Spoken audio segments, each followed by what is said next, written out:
proyecto histórico universal contemporáneo, a cargo de la maestra María del Carmen Martínez. El nombre de mi proyecto es China. La República Popular China es un estado soberano situado en Asia Oriental, país más poblado del mundo, 1.300 millones de habitantes.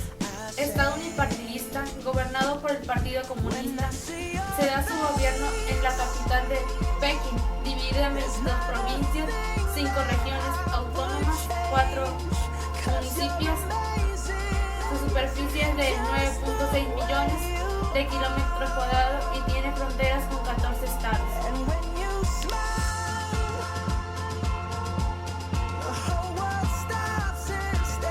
Presenta desiertos de Gobi, la que abarcan las cordilleras del Himalaya, Karakorum, Parin, Tian Shan. Tiene 4.500 kilómetros de costa a lo largo del Océano Pacífico, bañado por los mares amarillos del Boyá, de China Oriental y de China Meridional.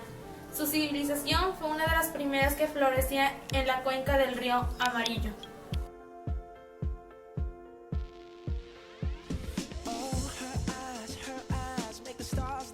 Después de la derrota del imperio en la Segunda Guerra Mundial, proclamó la República el 1 de octubre de 1949. A China ha sido la economía nacional 2013 en la segunda economía más grande del mundo. El país posee armas nucleares y el ejército más numeroso. Además, es miembro de la ONU desde 1971.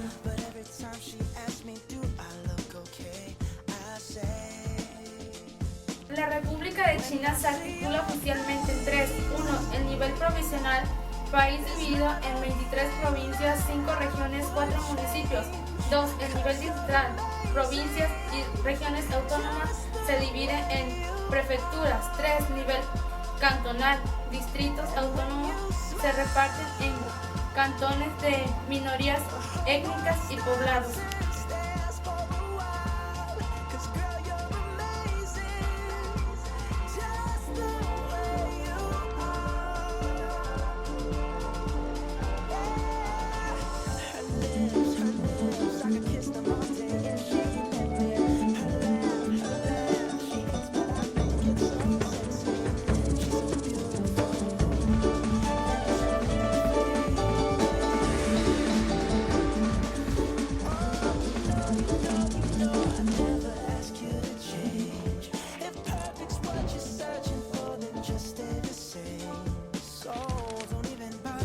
China es enorme.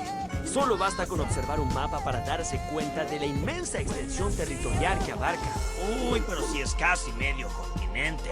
Es cierto, realmente es grande. Ni se imaginan la cantidad de climas y paisajes que atraviesan a todo este territorio. China es un mundo en sí mismo, con tupidas selvas, desiertos abrumadores, montañas infranqueables, llanuras fértiles, densos pantanos y planicies congeladas. Los chinos observaron que el mundo estaba compuesto por cosas muy diferentes y cada cosa tenía su opuesto. Así fueron descubriendo que la naturaleza tenía un equilibrio, una armonía entre fuerzas diferentes y opuestas. Entonces, si en algún lado hacía frío, era porque en otro estaba haciendo calor. Si existía la tierra, era porque también existía el aire. Si el sol alumbraba durante el día, era la luna la que reinaba sobre la noche. Si había varones, pues debía haber mujeres. Estas observaciones sobre la naturaleza que los rodeaba fueron la base de la famosa tradición o sabiduría china, con la que construyeron una gran civilización que ha perdurado por miles y miles de años. La formación del imperio. Trazando una línea justo por el centro de China, vemos al río Amarillo. Ahí comenzaron a desarrollarse los primeros pueblos que antecedieron a esta gran civilización. ¿Saben cuándo? ¡Uf! Como 5.000 años antes de Cristo. Alrededor de 1.500 años antes de Cristo, todos estos pueblos fueron dominados por unos temidos gobernantes llamados los Shang. Ellos eran todos descendientes de la misma familia, y por ello se les adjudicó el título de dinastía. Luego de los Shang, otra dinastía tomó el control de este territorio. Estos fueron los Zhou, que gobernaron hasta que el Imperio Medio entró en una etapa de ¡todos contra todos! Esta fue llamada la época de los reinos combatientes, que duró hasta el 221 a.C., cuando una nueva dinastía de gobernantes guerreros logró unificar el país y establecieron el imperio que le dio a China su nombre, los Qin. Qin Shi Huang se proclamó emperador, el primero de toda la historia de China. Era considerado hijo del cielo, nadie podía discutirle nada y su poder era considerado mágico. El señor de los hombres no podía jugar, no cantaba ni reía, debía sostenerse siempre de pie y sus movimientos eran muy lentos. Qin Shi Huang fue el gran organizador del imperio. Él impuso las leyes, construyó un sistema de carreteras y canales para facilitar el comercio y creó un sistema unificado de dinero, calendario y escritura. Todo debía estar reglamentado. Qin Shi Huang era un verdadero meticuloso del orden. Pero entonces sucedió que el pueblo empezó a enojarse cada vez más. Y en representación de todos, 460 sabios se opusieron a las medidas del emperador. Qin Shi Huang no vaciló y los mandó a matar. Luego todos los libros de los sabios de China fueron quemados en grandes hogueras. Esto es lo que llamamos gobernar con mano dura. La Gran Muralla. Qin Shi Huang, el primer emperador chino, quería defenderse de los posibles ataques de los bárbaros del norte. Así que en el siglo III a.C. decidió comenzar a construir un gran muro para que ningún ejército enemigo pudiera atravesar las fronteras del imperio. Este muro fue la Gran Muralla China. La construcción de la muralla fue realizada en varias etapas y a lo largo de más de 2000 años. ¿Y saben qué? Fue hecha completamente a mano. Se trata de un muro de 9 metros de alto que llegó a medir 7.300 kilómetros de largo, tanto como la extensión de toda América del Sur. Este muro serpentea por valles, montañas y desiertos, uniendo más de 25.000 torres de guardia. Construir esta muralla fue un esfuerzo sobrehumano. Para ello, el emperador reunió a miles de hombres que trabajaron como esclavos bajo una disciplina militar. Muchos de ellos fueron muriendo de agotamiento y sus cuerpos eran enterrados dentro de los muros en construcción. Así fue como la Gran Muralla se convirtió en el cementerio más largo del mundo. La muralla sirvió como defensa, pero también ayudó a la unificación del imperio, ya que por encima de ella se extendía una ruta por la que era posible viajar de una punta a la otra del imperio. Así, muchas caravanas de comerciantes podían transitar y vender sus mercancías sin temor a ser emboscados por bandidos ni ladrones. Transitar por estos lugares ahora es tranquilo. Un emperador como Qin Shi Huang tenía que tener un final de película, y como para ellos la vida después de la muerte era muy importante, Qin Shi Huang se hizo construir una tumba en la que puso un ejército de 8.000 estatuas. Her eyes make the stars look like they're not shining. Her hair falls perfectly without her trying. She's so beautiful, and I tell her every day.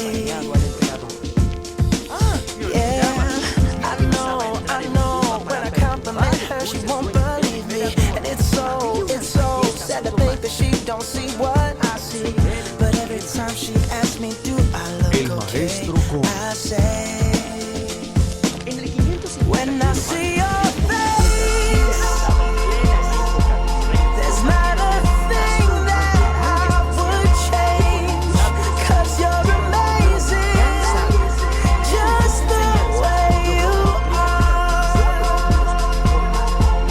And when you smile, the whole world stops and stares for a while. 'Cause girl, you're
vivido durante 4000 años. China. Emperadores todopoderosos movilizaron inmensos ejércitos de campesinos para crear proezas de ingeniería sin paralelo en la historia humana. Una tumba dorada con ríos de mercurio fluyendo. Es difícil creer que algo así pueda ser solo producto del trabajo humano. El canal más largo del mundo. Una flota naval más poderosa que ninguna otra que haya surcado los mares. Pero nada puede compararse con el monumento que cambiaría la faz de la Tierra, la Gran Muralla de China. Esta es la mayor gestión de un proyecto en la historia. Y sin embargo, dinastía tras dinastía, consumidas por la vanidad y la avaricia, serían derribadas del poder cuando el pueblo se levantó y la opresión se convirtió en destrucción.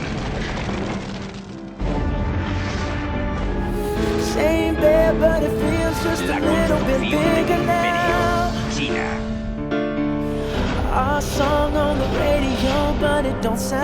En el amanecer de la civilización, los chinos estaban ahí. Y aún siguen aquí. Hola, soy Peter Weller. Cuando los egipcios construían sus pirámides, los chinos ya tenían suntuosos palacios para sus reyes. Cuando Roma planificaba su altísimo acueducto que bañaría a sus ciudadanos y apagaría su sed, los chinos estaban desviando un río entero a través de una montaña, antes de la pólvora, y construyendo una presa que irrigaría miles y miles de hectáreas de tierra y provocaría una explosión demográfica como el mundo no había visto jamás. Hace 4000 años, la civilización china creció y se expandió a lo largo de una vasta área, un tercio mayor que Estados Unidos. Pero durante siglos, en China reinó la confusión. Distintos reinos luchaban por el poder y el control. Los conflictos y los combates devastaban la tierra. China, como la vemos hoy en día, más o menos, estaba compuesta por un número de estados, luchando unos con otros por la supremacía. Ese periodo se llamó los Estados Guerreros. En el siglo III a.C., un reino sobresalió como el más poderoso y el más implacable. Una provincia occidental, hogar de un pueblo hostil y guerrero. Eran ambiciosos, inexorables y dispuestos a conquistar y unificar los 7 reinos. Se llamaban los Qin. Su unificación de esta vasta tierra crearía un imperio como ningún otro que hubiera visto el mundo. Los Qin prosperaron en una región que era fértil y llana, con acceso a rutas comerciales importantes como la famosa Ruta de la Seda, conectándolos con los rincones más lejanos de China, el más allá. Con el tiempo, los Qin desarrollaron 2 ventajas militares críticas sobre los otros reinos. De sus vecinos nómadas y bárbaros, los Qin dominaron la equitación. Al mismo tiempo, también cambiaron su estrategia para hacer la guerra. Hasta ahora, las guerras las libraban pequeños pelotones de nobles conduciendo carros. Pero el reciente descubrimiento de nuevas tecnologías para fraguar metales llevaron a la producción en masa de armas y al nacimiento de un nuevo tipo de guerrero, el soldado de infantería. Fue un tiempo en que el uso del hierro se extendió, por lo que al mismo tiempo entraron los ejércitos de infantería que tendieron a ser mucho mayores, por lo que fue posible fabricar más armas. Con esta innovación táctica, los Qin lanzaron una ofensiva para conquistar toda China. Al ir cayendo un reino tras otro, los Qin se enfrentaron a un nuevo desafío: cómo producir con rapidez suficiente alimento para aprovisionar a su ejército ahora masivo. Esa responsabilidad recayó en un hombre. Se llamaba Li Ping, un oficial Qin que era uno de los mejores ingenieros hidráulicos de todos los tiempos. Bajo su dirección, los obreros chinos construyeron una obra maestra de la ingeniería. Durante siglos, el río Min había atormentado al pueblo chino, causando sequías en invierno e inundaciones en verano. Ahora Li Ping estaba decidido a aprovechar las violentas aguas. El centro de su plan era un dique que crearía una vía fluvial completamente nueva.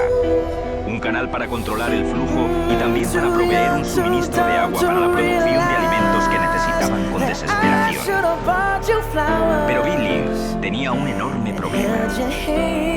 El monte Chian estaba directamente en el camino de su canal de irrigación. No podía mover la montaña, por lo que decidió excavar un camino para su nueva vía fluvial a través de ella.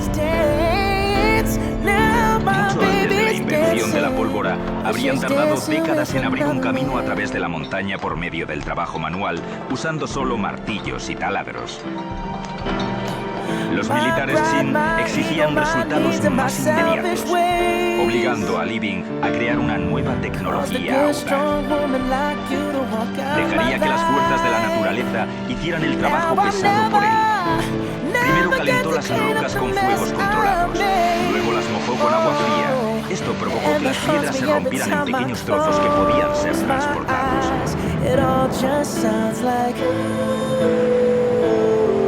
8 años después de empezar, Living había abierto un canal de irrigación a través de la montaña. Ahora tenía que construir el enorme dique que desviaría las aguas del Min hasta el nuevo canal de irrigación. Llevaron al lugar miles de trabajadores que trabajaron con nada más que músculos y escoplos excavando la tierra. Y es algo extraordinario que Living pudiera diseñar un dique que regulara las violentas aguas del Min según la estación. En verano se podía desviar más agua al canal de irrigación para prevenir las inundaciones a lo largo del río. En invierno, las proporciones se invertían, dirigiendo más agua hacia el río para evitar la sequía. Al irrigar una vasta extensión del territorio Qin, el dique de Living provocó una explosión demográfica masiva. Y los militares tuvieron una nueva base para lanzar ataques en el territorio enemigo.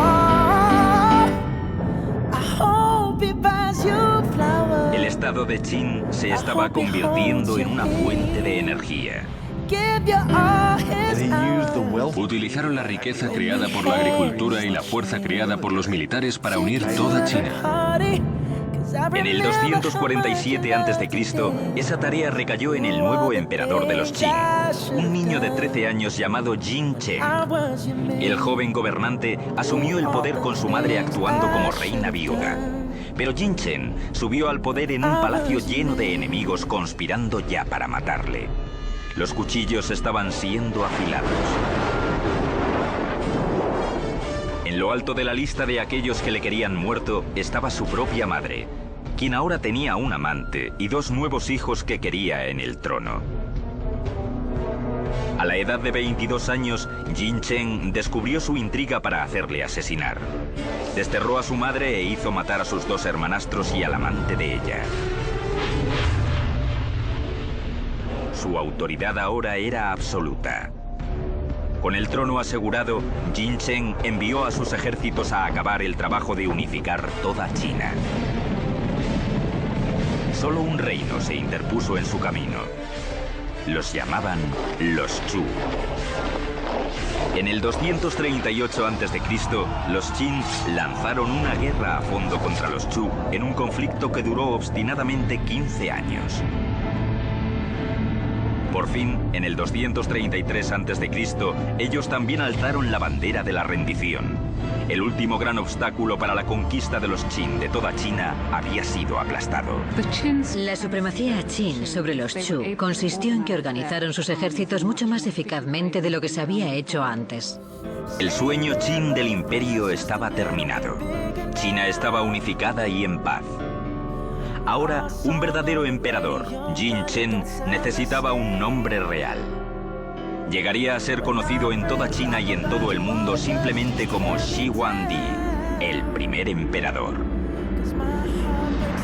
Shi Huangdi proclamó que su dinastía duraría 10.000 generaciones.